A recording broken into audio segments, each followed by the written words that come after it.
我小时候常常被人说过动、调皮，上课会坐不住，容易在课堂上打断老师的说话，做事总是3分钟热度，无法持续专注，没兴趣的事就很容易感到无力和拖延。这其实就是我的童年与青少年时期的回忆。为了要符合社会期待，我很自然地将那些不一样的自己隐藏在这个符合社会期待的面具背后。随着年龄慢慢增长，对自己的理解也越来越清晰，反而更可以懂得自己为什么会这样，也更能够接纳与包容自己，放下我们不一样的标签，用更平常的心态来看待自己。那在现代网络资讯爆炸的社群媒体与短影音的持续轰炸之下，我们大脑的神经不断接受各种的刺激，过度使用科技产品有可能加重原本的 ADHD 症状，或者把原本没有 ADHD 的大脑训练成注意力无法集中。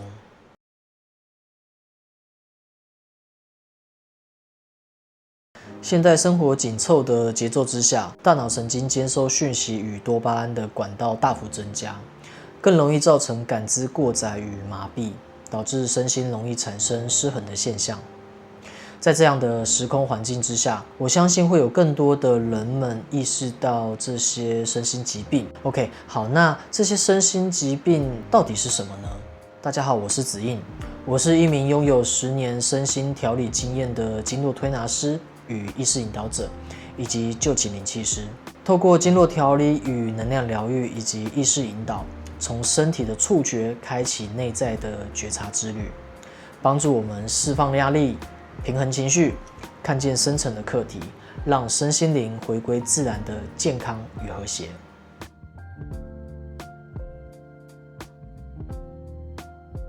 我小时候常常被人说过动、调皮，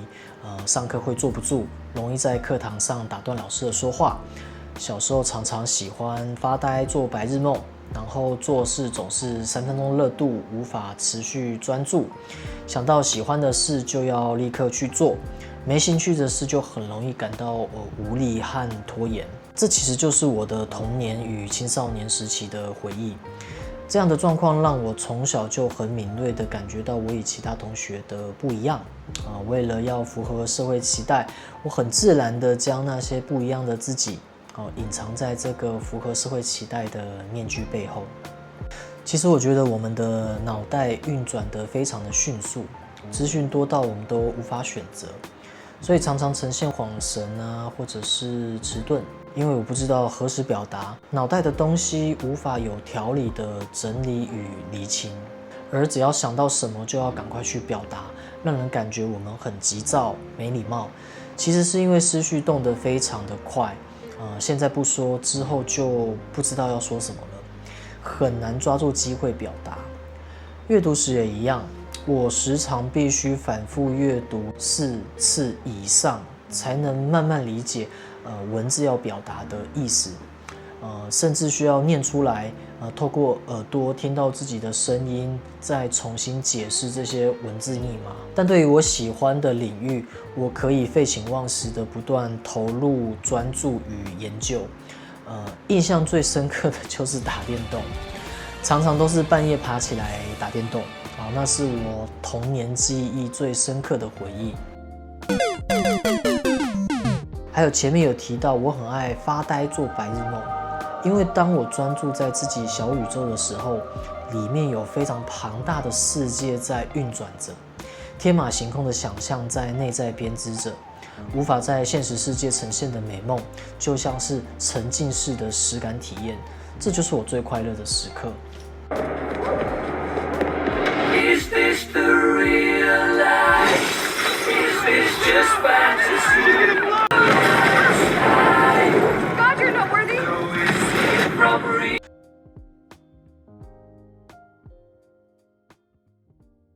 随着年龄慢慢增长，对自己的理解也越来越清晰，反而更可以懂得自己为什么会这样，也更能够接纳与包容自己，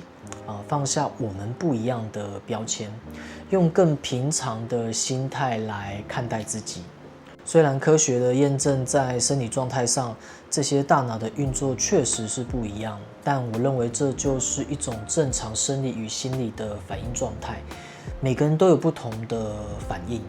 而这就是我们的反应。我觉得了解与接纳自己，更可以清楚自己该如何应对这个世界。过去的我时常询问为什么我会这样，但现在的我认为，过去那些我以为的缺点，现在恰恰是我的天赋与才能。我懂得如何驾驭内在的混乱能量，找出适合它的方式，重新整合，让原本混乱的能量转换成为富有强大爆发力与创造力的驱动力量。现在我非常感谢宇宙给予我一个独特的特质，也因为自己一路走来的艰辛，我希望可以将自己的经验与专业结合，持续研究身体与心理的症状，透过自然疗法与意识引导，结合科学、哲学、心理学与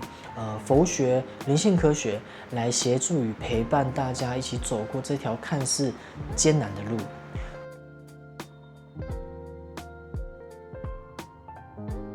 目前的 ADHD 在西方主流医学有药物控制与认知治疗，那我自己是没有吃药，单纯靠认知的调整与意识引导。如果大家有任何疑问，可以去寻找专业的医师的诊断与意见。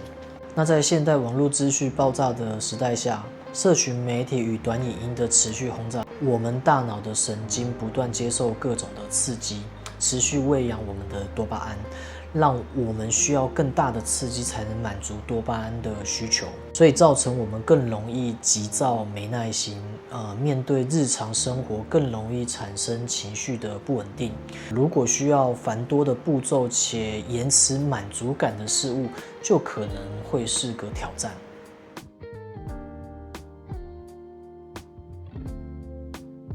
国家地理特刊在今年4月初刊的全面解析 ADHD 注意力不足过动症的科学与启示的报道中指出，3C 科技使用与注意力问题之间的关系，也可以从一个现象看出来，那就是科技产品不离手的人比较少有机会让大脑进入放空的预设模式。史丹佛大学医学院的临床教授艾利亚斯·阿布贾乌德表示，有越来越多临床经验与研究证据显示 ，ADHD 是过度使用网络造成的。他的史丹佛同学，同时也是神经科学家安德鲁·胡伯曼，也得出同样的结论。胡伯曼在他的播客节目《胡伯曼实验室》中告诉观众，使用智慧型手机有可能会诱发成人 ADHD。So it's something that really should be approached with caution. Everybody nowadays seems to have a smartphone. They grab our attention entirely, but within that small box of attention, there are millions of attentional windows scrolling by, right? So just because it's one device that we look at does not mean that we are focused. We are focused on our phone, but because of the way in which context switches up so fast within the phone, it's thought that the brain is struggling now to leave that rapid turnover of context. Well, within the phone, your visual aperture is set to a given width, and within there, your attentional window is grabbing a near infinite number of bits of information, colors, movies. And so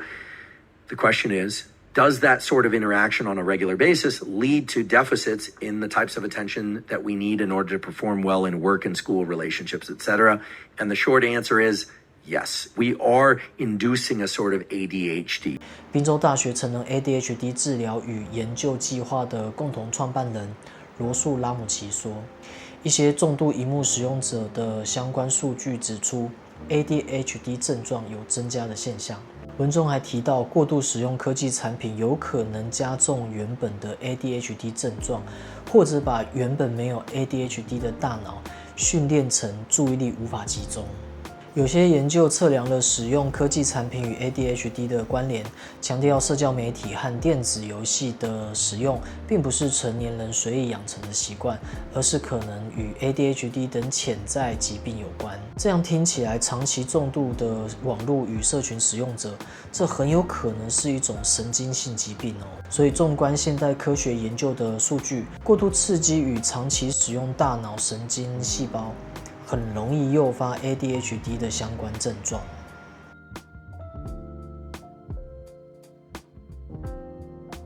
ADHD 的全名叫注意力不足过动症，它是一种神经发育的疾病，症状分为3种不同的类型：注意力不足型、过动与冲动型和混合型。首先，注意力不足型就是难以集中注意力和坚持任务或维持条理以及组织能力的问题。再来，过动型，例如容易躁动不安和说个不停，不懂得节制，以及冲动型，例如容易打断他人说话或没有耐心等待。那混合型则是同时兼备这2种类型的特征。听到这是不是觉得自己好像多多少少有一些症状？不用担心 ，ADHD 很少会单独出现，因为这些症状其实也很有可能因为各种不同的原因造成，例如压力、睡眠不足，都有可能造成注意力不足。这边的重点在于各种症状同时存在，并且长期且持续。如果各位朋友会担心的话，还是建议寻找专业人士的诊断与治疗，因为这些症状在现代的紧凑生活中真的非常容易发生。ADHD 的患者会更快地用掉多巴胺和正肾上腺素，耗尽原本有助于维持我们专注力的神经传导物质，很容易导致一种极端的现象，就是来回摆荡在注意力不足和过度专注的状态之中。其实 ADHD 常常也会与很多的共病同时出现，例如焦虑症或自闭症等，以及其他精神或身体健康的问题，所以在过去的医学诊断上很有可能被忽略，这样也很有可能延误了治疗期，而且也让患者承受了极大的身体与心理的压力。ADHD 是个复杂多样的疾病，常常可能伴随着成瘾症的出现。ADHD 的患者更容易因为冲动不去考虑刑事后果，如果不加思索就去做，例如使用成瘾物质，就会让自己暴露在药物滥用或成瘾的风险中。其实我觉得我们真的很努力的在展现正常的状态，我相信没有经历过的人可能无法理解这种时时刻刻提心吊胆、战战兢兢的心理压力状态。